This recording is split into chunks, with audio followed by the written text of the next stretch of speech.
mal som na tai film clear tu te zawain chi bai ka bu chu Josepha kha no pang fel tak ani a apai na duat em mai a chu tiang chuan hunan mang chho ve a le rolan ni chowa pathianin amumanga inlarna ape a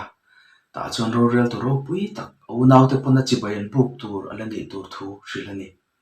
ta chuan be cheina sang tak nen hunan mang chowa hunakal zela kumsom pasari ani chuan van doi thak tak main u te khanan manani khor khuru man thaka chu mai chu du tok lovin sumdong lo kala ane na chuan an thala sumdong chuan ram na taka hruaya ai kupta rama sipai ho tu potifara sala han tangta ni le a beidong ve thina nge mo ti ka ngai tu a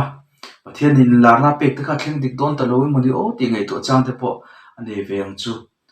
chu tiang chuan rin om takin apu thil en kol na chuan thok chowa amai ro chu van doina lo thleng le ta apu nu pui chuan pui atuma du lo wangin to tin a heka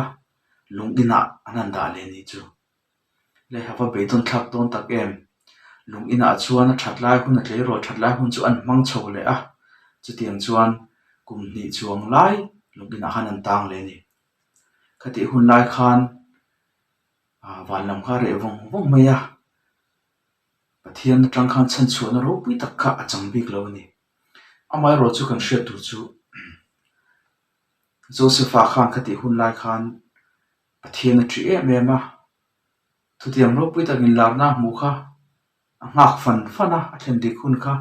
pathian chan hun taka thlen dik tir kha ring tlata thil tha kha ati fan fana potifara noya om lai pon pathian nung om pui ani ti kha potifara na hriani ama khan mal som te hmuingil na te om ani ti hria chuwan chuan a thil nei engkim chungar en rorel tu en kol tu a khan da da ni tin lungina tan lai po khan lungin en kol tu khan ama khan pathian nung om ti hria mal som na hmuingil na ama khan om ani ti hria fin na te om ani ti hria mo phun na sang tak apele ani kha chutiang chuan pathian laka avui ngai reng lowa a ngak tok tok meya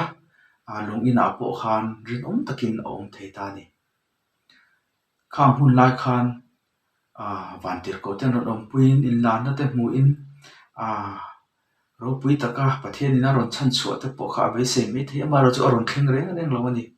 chulai ka chana beidong mi a lo thunga a ngak fan me a tuar tok me ni khalai din huna khan le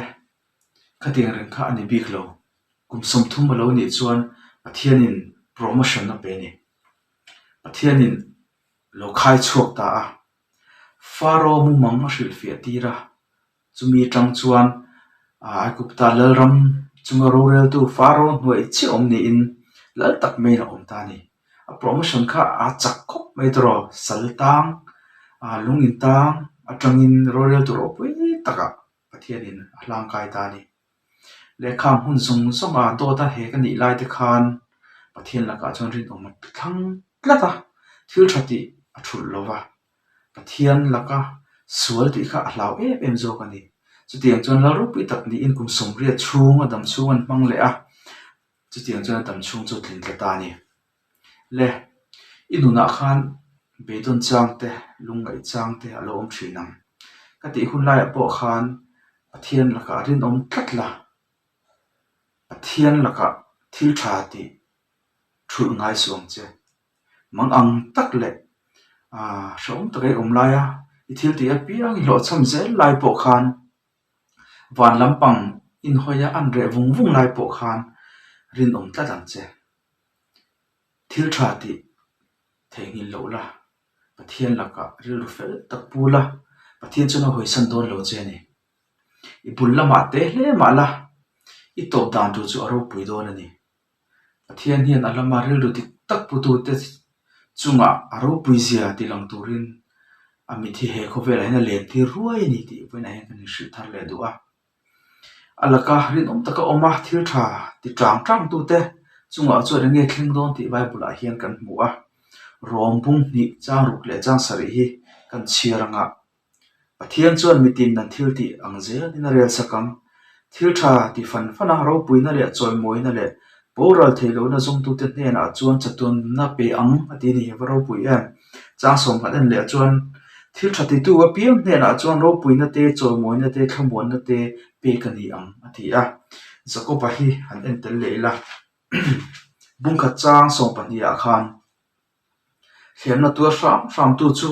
a enga thole fia om nu in nun na lal lukhum lalpan ama hmangai tu te hne na atiam chu a mudon si a ati ni le inuna lo pe dongin chan chuana le hlotlin na te po ngal mai lo ni thei amai ro chu Josephang khan ngak fan la ngak zel la thil tha ti zel la pathian in ro pui takin a khai chho kang che in zawain ni man no mule